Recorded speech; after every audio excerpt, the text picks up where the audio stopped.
Oi, tudo bem? Bem-vindo, bem-vinda a essa aula que é parte do meu estágio em Formação Pedagógica em História da Uninter, e o conteúdo que nós vamos abordar conforme as diretrizes do estágio é direcionado ao ensino médio, será o Renascimento e a Idade Média, a transição entre a Idade Média e o Renascimento, principalmente analisando obras de arte e a música. Então eu vou trazer nesse primeiro momento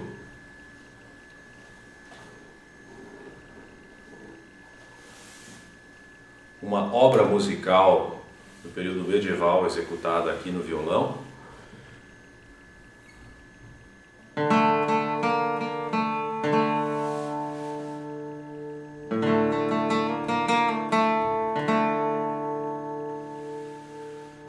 Alter clamate vigorus venter sature securus,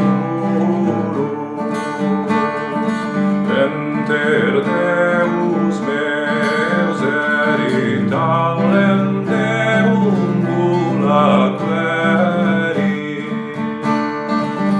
tuius tempum est coprira in quarredo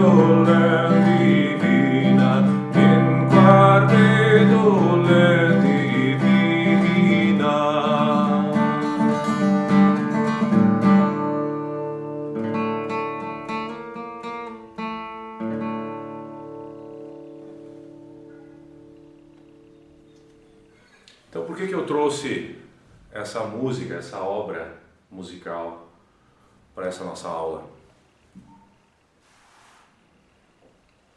Essa obra musical, ela é uma balada, ela traz no seu texto informações de coisas que aconteceram. Por exemplo, essa balada aqui foi composta por Walter von der Vogelweide, e ele era um homem do século XIII. Ela foi escrita em alemão da época, porém essa versão que eu trouxe aqui é em latim médio, também um idioma da época.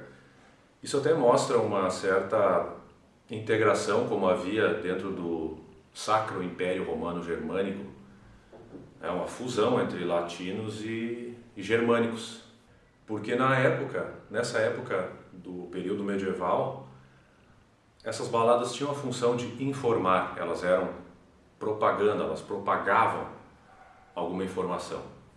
E eram mais simples, eram bem mais possíveis também de serem executadas por um único bardo, um único troubadour, um único trovador, que era essa pessoa encarregada de levar as notícias adiante na forma de canções.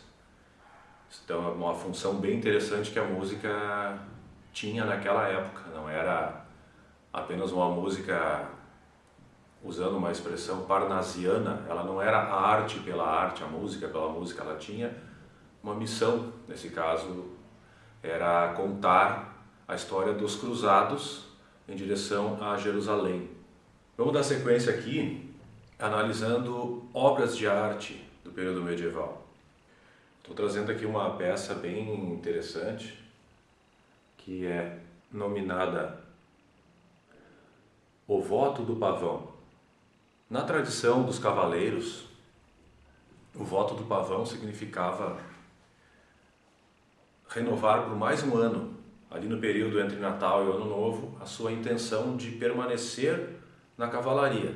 E ela retrata essa parte aqui do jogo de xadrez.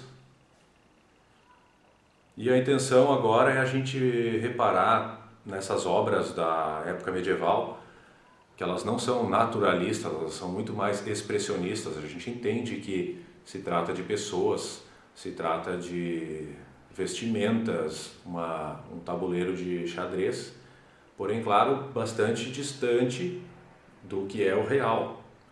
Aliás, é bom lembrar que uma pintura, ela é sempre uma representação, ela nunca retrata realmente, fidedignamente um acontecimento, algo que se passou, que se queira contar em uma pintura. Ela é uma representação, ela também tem essa função de propaganda, de muitas vezes ilustrar o que o mecenas, que é aquela pessoa que paga por essa pintura, quer ilustrar aquilo que ela tem intenção de divulgar a respeito de si mesma. Ou seja, imparcialidade talvez não exista tanto assim, né? Ainda no caso dessa pintura é interessante a gente ver que justamente o que define os padrões da arte, da estética do período medieval é uma falta de cuidado com essa parte também da tridimensionalidade e da noção de perspectiva das pinturas. A gente pode ver que aqui a mesa de xadrez, por exemplo, ela nem sequer está no ângulo das pessoas que estão na sala. As pessoas estão em pé, a mesa também está em pé, ela deveria estar de lado. Eram muito importantes também no período medieval as obras religiosas, como essa sequência de Madonas que eu vou mostrar, que são as Nossa Senhora com o Menino Jesus. Elas são um pouco diferentes daquela primeira ilustração que eu mostrei, porque aquela lá pertence a um período da Alta Idade Média. Muitos artistas eram anônimos, não se tem informação de quem são eles. No caso daquela obra ainda eu tenho aqui que foi o Jacques de Longuyon, e nessa obra aqui já foi o Giotto, no século XIV, lá no início, em 1310 a 1315, que é a Nossa Senhora com o Menino. Mas o que também eu quero trazer aqui pra gente é essa falta de realismo das obras, como por exemplo esse Menino Jesus. Eu vou mostrar uma obra seguinte, nessa Madonna aqui do Duccio, também do ano 1300. Existe uma coisa muito chamativa que todo mundo percebe, que é essa característica do Menino Jesus parecer um homem. Ele não parece realmente um menino, né? Ele tem a figura de um homem. Isso justamente reflete um pensamento medieval que era o do homúnculos, uma filosofia que afirmou que Jesus veio ao mundo já feito, já como homem. Então essa forma de representar Jesus não era como uma criança, como um menino, era dessa forma mais semelhante a um homem já adulto.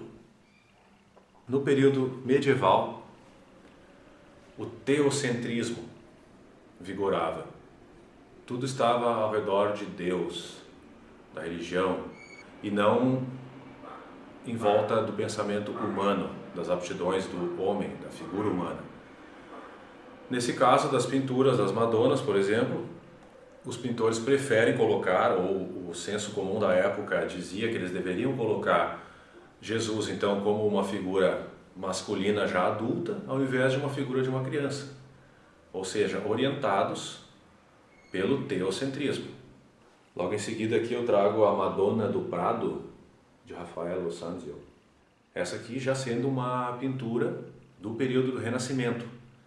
Ou seja, a partir do final do século XV, início do século XVI, houve essa iluminação nas mentes das pessoas. A gente pode citar nomes como Leonardo da Vinci, Michelangelo, o próprio Raffaello Sanzio, que foram artistas que tinham aptidões em várias áreas, na arquitetura, nas artes plásticas, na pintura, conheciam a literatura, determinados tipos de artes que muitas vezes a gente tem a tendência de ser especialista em alguma coisa atualmente.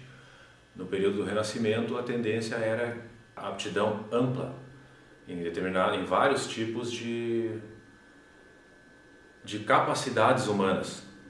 Indo ao encontro do que eu falei, a pintura é sempre uma representação de uma possibilidade.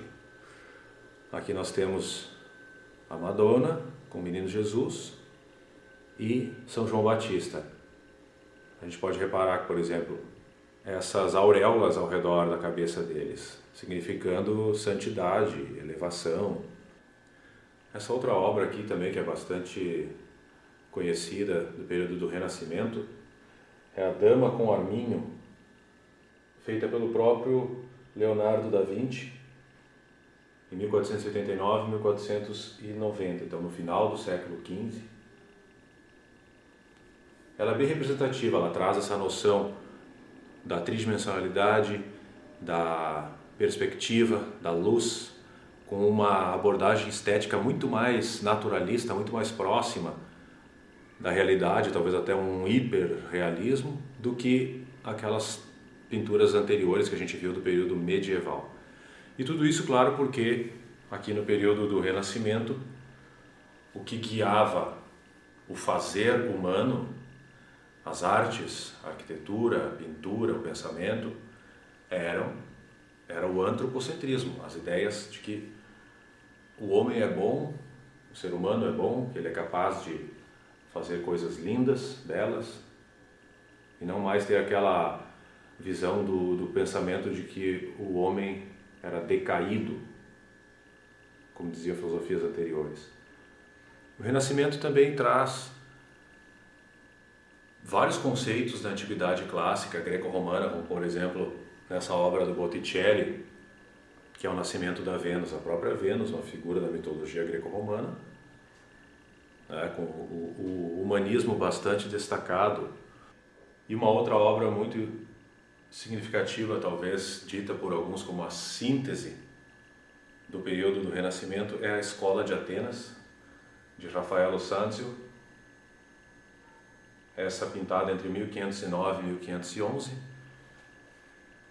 Além de trazer vários elementos greco-romanos, como os arcos arredondados, as estátuas helênicas, ela traz Platão e Aristóteles ao centro, traz também Epicuro, traz Alexandre o Grande, traz Diógenes o Cínico, várias personalidades e figuras da cultura greco-romana que foram rebuscadas, pois o Renascimento fazia esse processo de trazer os valores greco-romanos para aquele período.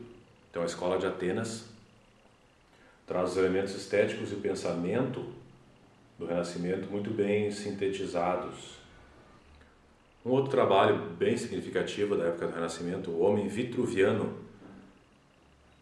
Aqui está ele, de Leonardo da Vinci. O Homem Vitruviano foi um esboço que Leonardo da Vinci fez no seu caderno de anotações e que, com certeza, retratando o antropocentrismo, com certeza foi guia para outros trabalhos posteriores dele, né, de estudo da figura humana, de iluminação, enfim. Uma obra muito conhecida, Davi de Michelangelo, que está disponível lá na Academia de Florença. Essa obra que traz também características greco-romanas bem evidentes e a valorização da figura humana. A Mona Lisa, que é também um grande ícone do Renascimento, que está disponível lá no Museu do Louvre, em Paris, traz também todos os elementos do período do Renascimento no retrato. E eu vou deixar disponível aqui na descrição do vídeo, no espaço dos comentários, um vídeo trazendo registros que eu fiz lá em Florença, uma época em que eu pude conhecer justamente essa cidade que é o berço do Renascimento. Acho interessante dar uma olhada porque traz o Palazzo Vecchio, o Palazzo Pitti, o Palazzo degli Uffizi, a Loggia della Signoria, a Piazza della Signoria, o Museu do Bargello, vários ícones do Renascimento florentino estão lá e estão nesse vídeo registrados, então um registro que não foi produzido por nenhuma outra produtora de conteúdo, então uma coisa legal de a gente conhecer. E também para atestar a questão da tradição fiorentina nas artes, naquele mesmo período que eu estive lá, foi possível de se fazer um retrato, que é esse retrato aqui feito por um pintor chamado Pablo Simonovic. E a ideia é justamente para ver que bastou ter conhecido Florença, que é o berço do Renascimento, das artes, que eu saí de lá com um retrato. Então, essa é uma prova de que o caminho dessa arte seguiu e segue até hoje, né? Bom, gente, antes eu mostrei uma música do período medieval, a Palestina Lied.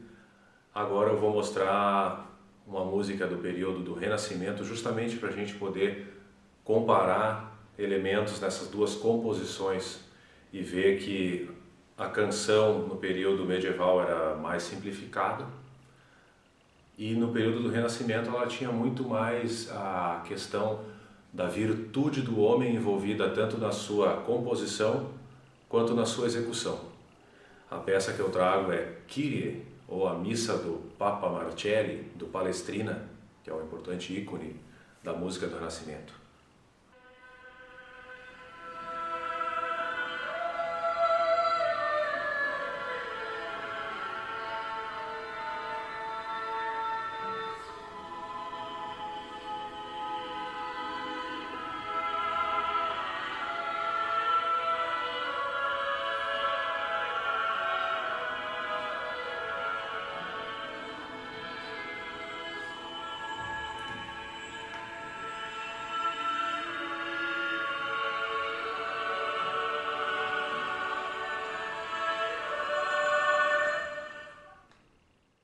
A música medieval é mais simples em seu arranjo, ela é capaz de ser executada por um músico, por exemplo, e aqui no caso da música do Renascimento, com todo esse interesse de produzir algo com um arranjo mais aperfeiçoado que valorizasse as possibilidades do homem, essa obra do Palestrina é muito mais complexa.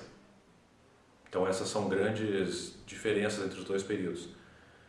Teocentrismo na Idade Medieval, antropocentrismo no período do Renascimento e essa busca pela estética mais apurada e os elementos humanos no Renascimento, enquanto que no período medieval Deus e a fé permaneciam como guias do fazer humano. Mas com a reforma protestante de 1517, promovida por Martinho Lutero, que era um teólogo professor da Universidade de Wittenberg, algumas coisas mudaram. E a partir daí deu-se então o início da Idade Moderna. É importante frisar também que os períodos na história nem sempre são divididos exatamente pela cronologia, por anos, dias. Às vezes fluxos de comportamentos, de ideais, são o que regem essas mudanças. Então muitas vezes uma data nem sempre é precisa no calendário, ela tem uma fronteira maior de divisão. Na Idade Moderna, então, a partir de Martinho Lutero e também da popularização da leitura e da escrita, esse é outro fato importante. Eu havia citado que na Idade Média era necessário os bardos, os trovadores cantarem as baladas para informar o povo iletrado sobre os fatos. Já aqui nesse período após a Reforma Protestante e com o início da Idade Moderna, as pessoas a sociedade já estava passando por um processo de evolução e muito mais pessoas já liam, já escreviam e a leitura e a escrita passou a ter um caráter mais privado. O que se produzia anteriormente era para todos saberem. E, a partir desse momento, aparece a literatura privada, com outras características no seu texto. A Reforma Protestante e a Idade Moderna trouxeram outras consequências, como a Contra-Reforma, que foi uma série de medidas da Igreja Católica para conter esse novo movimento social que vinha surgindo. Entre elas, incentivar as ordens religiosas, como a Companhia de Jesus, que são os jesuítas, muito famosos pela educação, e também a reabertura do Tribunal do Santo Ofício, ou seja, a Inquisição. Aí nesse período, então, se deu muito mais a dita caça às bruxas, a caça às heresias, do que na Idade Média. Isso é um fato curioso. Talvez o senso comum diga que na Idade Média as bruxas eram mais caçadas, porém a caça às bruxas e às heresias teve um maior patrocínio na Idade Moderna. A catequese foi fomentada no Novo Mundo, assim como as grandes navegações se iniciaram também nesse período, as navegações de Portugal e Espanha para as Índias e para as Américas. Nas colônias foi propagada a catequese do cristianismo. E essa é uma característica muito interessante de se perceber, porque mostra que a igreja sempre esteve presente, tanto no período medieval como o teocentrismo, quanto no período do Renascimento também, apesar do antropocentrismo vigorar e ser o fio condutor do pensamento social e da sociedade. As peças religiosas sempre foram compostas pelos compositores, e também o Sacro Império Romano Germânico exerceu um grande poder pela Europa.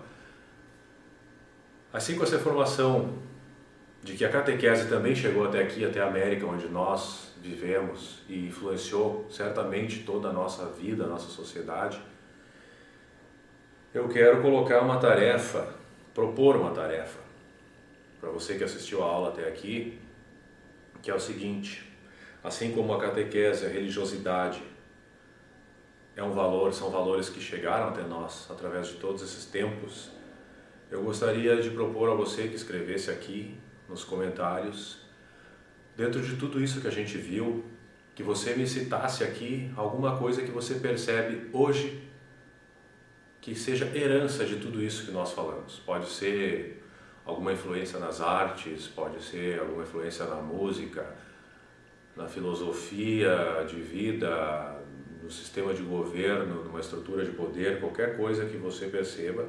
Eu aguardo a sua participação. Obrigado.